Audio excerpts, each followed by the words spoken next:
ये किसी ने बंदिश के नाम पर दी थी,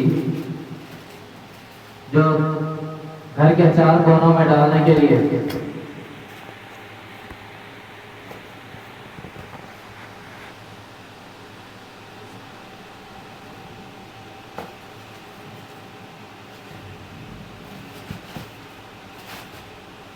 सामान चाहे कैसा भी हो, उसको डिस्ट्रॉय करना चाहिए।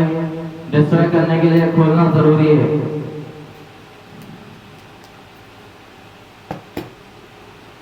सबसे पहले जो हिफाजत के लिए सेफ्टी का तरीका है, जिसको डर हो कि मुझे कुछ हो जाए शायद, तो सबसे पहले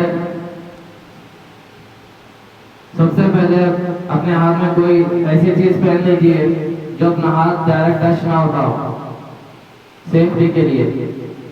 जिसको डर हो कि मेरा हाथ लग जाएगा तो मुझको भी असर हो जाएगा वगैरह वगैरह, चाहे जादू का सामान हो या तावीज़ात हो या कोई भी चीज, उससे पहले वजू कर लेना चाहिए। और ये कोई बर्तन, कोई भी बर्तन वो ले लीजिए, उसमें पानी डाल लीजिए, रुकिया का पानी, जिस पर कम से कम सूरह फातिहा, आयतुल कुर्सी, सूरह इखलास, सूरह फलक और सूरह नास यह पढ़कर दम की गई हो। दम करने का तरीका, फूंकने के साथ थूक गिरना चाहिए। जैसा फूंक मारते हैं, थूक गिरना चाहिए।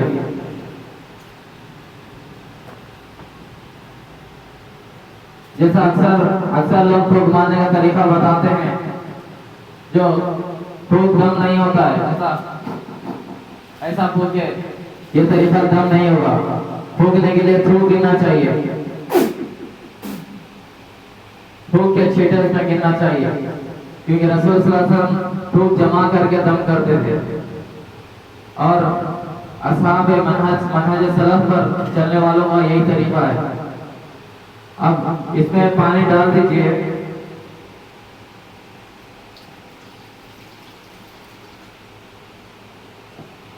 ये दम किया हुआ पानी है, या अगर नहीं दम किया हुआ है, पानी डालने के बाद इसमें दम कर दीजिए।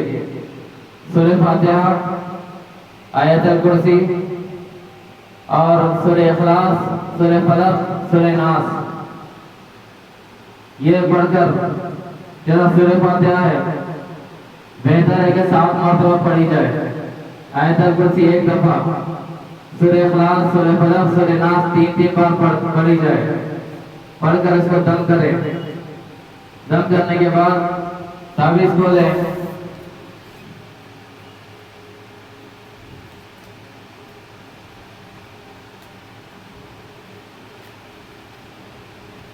अगर इसमें खेती बांधी हुई है तो खेती को खोल दे, नहीं खोल सकती तो उसको कट कर दे।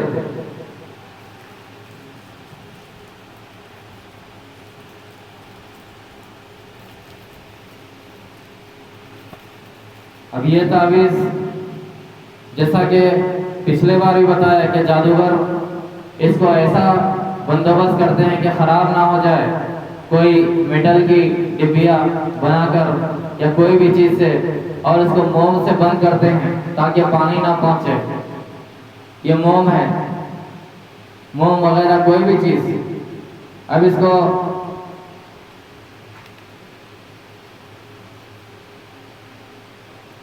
जैसा एक चीज यहाँ पर नजर आ रही है, इस पर हाथ उतरा हुआ है। पहले जो डिबिया है इसके ऊपर हाथ उतरा हुआ है, यानी हाथ नजर आ रहा है।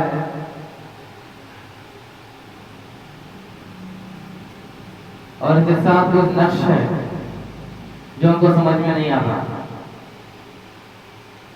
अक्सर ये हाथ हम लोग और आप लोग देखते हैं शिया के पास ज्यादा होता है। एक निशानी है जो हाथ खास करके मुसलमानों में वो शिया के पास होता है। अगर गैर मुस्लिम है तो किसी के भी पास हो सकता है, हिंदू के भी पास हो सकता है, किसी के भी पास।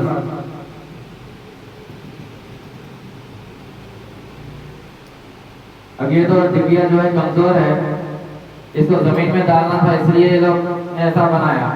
अब देखिए खोलने के बाद इसमें एक तरफ मोम है ये, और ये डिबिया है, फिर और ऊपर तरीके से और फिर भी पैक है, प्लास्टिक लपटा हुआ है।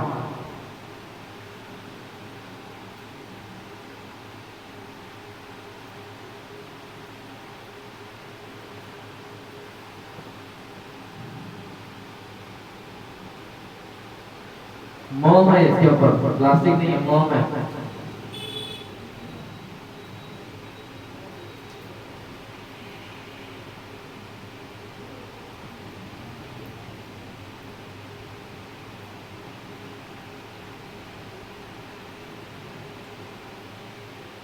फिर इसके बाद धागा है इसके साथ बांधा हुआ। ये बांधने का जो सिस्टम है, बांधने की चीज को बोलते हैं औकत, एग्रीमेंट, कॉन्ट्रैक्ट। अब ये वजह क्या है बांधने की, कि ये लोग जब बांधते हैं, इसको लपटते हैं या गेटी डालते हैं, तो इसके बाद मंत्र पढ़ते हैं, शयातीन और जिन्नात की मदद के लिए मंत्र पढ़ते हैं, फूंक मारते हैं, वो मंत्र हो जाता हमेशा नफातात बिल अफद। जब जैसा हम दुआ पढ़ते, जैसा पढ़ते हैं, पनाह मांगते हैं सूरह बलद में, नफातात को फूंकना, दम करना, बिल अफद इसके ऊपर एग्रीमेंट, पेटियों पर, बांधी हुई चीजों पर। तो वो लोग मंत्र पढ़ने वाले मंत्र पढ़कर इस पर फूंक मारते हैं, तब ये होता है औकत। और ये औकत होता है, इस पर शयातीन और जिन्नात के साथ इसकी मदद मुसल्लित हो जाती है। ये अल्लाह से निकल कर, अल्लाह जो अपना दिमाग होता तो हुक्म अल्लाह के हुक्म से ही है, लेकिन अल्लाह ने जैसा मोहलत दी शैतान इब्लीस को क़यामत तक, तो उसके हिसाब से ये जिन्नात अपना काम करने में, अंजाम देने में कामयाब होते हैं, वो भी अल्लाह के हुक्म से। अभी जैसा ये पेपर है, इसके अंदर जो जमीन में दफन करने के लिए दिया गया था, घर के कोनों में,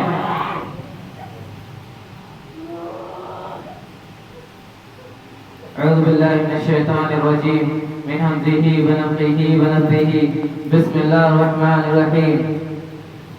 वअवहयना इला मूसा अन असा फ़इज़ा हिय तल्क़फ़ु मा यफ़िकून ववक़अल हक़्क़ु वबतला मा कानू यअमलून फग़लिबू हुनालिका वन्क़लबू साग़िरीन वअल्क़िया अस्सहरतु साजिदीन क़ालू आमन्ना बिरब्बिल आलमीन रब्बि मूसा व हारून। अगर आयतें याद नहीं है, सूरह फलक और सूरह नास पढ़कर फूंक मार सकते हैं। जब तावीज़ खोले या कोई भी सामान जो बांधा हुआ है, उसको खोलते वक्त सूरह फलक की एक एक आयत पढ़ते जाएं और उस पर फूंक मारते जाएं, जैसा कि बिस्मिल्लाहिर्रहमानिर्रहीम, कुल अऊज़ु बिरब्बिल फलक, कुल अऊज़ु बिरब्बिल फलक।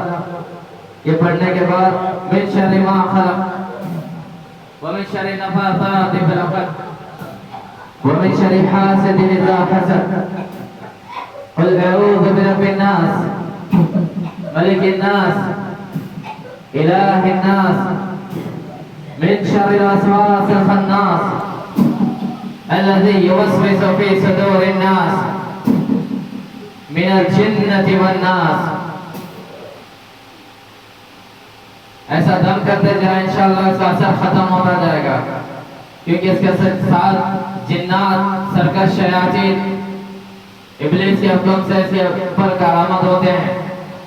जादूगर भी खादिम होता है शैतान का, और जिन्नात भी खादिम होते हैं। जिन्नात अपनी गुलामी के काम करने में ये तावीज़ों का सहारा लेते हैं, जैसा यहाँ पर लिखा हुआ है, ऊपर है बिस्मिल्लाहिर्रहमानिर्रहीम, यानी शुरू अल्लाह के नाम से जो बड़ा मेहरबान निहायत रहम वाला है।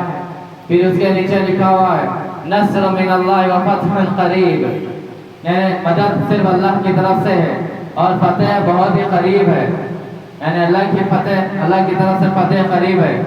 ये तो यहाँ लिखा हुआ है, ऊपर अल्लाह की आयत, नीचे अल्लाह की आयत, और उसके साथ यहाँ लिखा हुआ है या मोहम्मद, या मोहम्मद, ये राइट और लेफ्ट में, राइट और लेफ्ट में या मोहम्मद लिखा हुआ है, यानी मोहम्मद सल्लल्लाहु अलैहि वसल्लम को पुकारा जा रहा है मदद के लिए। जैसा कि आप लोग यहाँ पर बैठे हुए, हम और आप एक दूसरे से बात कर सकते हैं, लेकिन रहमतुल लिल आलमीन सल्लल्लाहु अलैहि वसल्लम जो आलम बरज़ख में है, जिनकी रूह जन्नत के क्यारों में है, जैसा अल्लाह ही जानने वाला इल्म गैब अल्लाह के पास है। आप सल्लल्लाहु अलैहि वसल्लम अगर हालत जिंदगी में अगर होते और हमारे सामने होते तो हम पुकार सकते या मोहम्मद सल्लल्लाहु अलैहि वसल्लम, ऐसा यानी कोई भी मदद के लिए बोल सकते कि ये बारे में बताइए, ये चीज के बारे में राह दिखाइए, सिराते मुस्तकीम के बारे में वगैरह वगैरह, कोई भी चीज के बारे में तकलीफ है या रसूल सल्लल्लाहु अलैहि वसल्लम इसके बारे में दुआ करिए। लेकिन हालांकि रसूल करीम सल्लल्लाहु अलैहि वसल्लम आलम दुनिया से वफात पा चुके हैं और वो दुनिया के कोई इंसान की मदद नहीं कर सकते। क्यों? मदद करने वाला अल्लाह है, आगे भी और पीछे भी, मशरिक में भी और मगरिब में भी, जमीनों में भी और आसमानों में भी, सारी कायनात अल्लाह की सल्तनत है, सारी हुकूमत अल्लाह ही की है। और यहाँ फिर और लिखा हुआ है हुवा शाफी लिखा हुआ है। हुवा शाफी किसको बोला जाता है? अल्लाह के लिए। यहाँ ये लिखा हुआ हुवा शाफी, उसके बाद यहाँ लिखा हुआ या मोहम्मद, फिर लिखा हुआ या अली मुश्किलात, या अली मुश्किलात ही न हला, नऊज़ बिल्लाह मिन ज़ालिक। यहाँ लिखा हुआ या अली, फिर उसके बाद या मोहम्मद, नहीं नीचे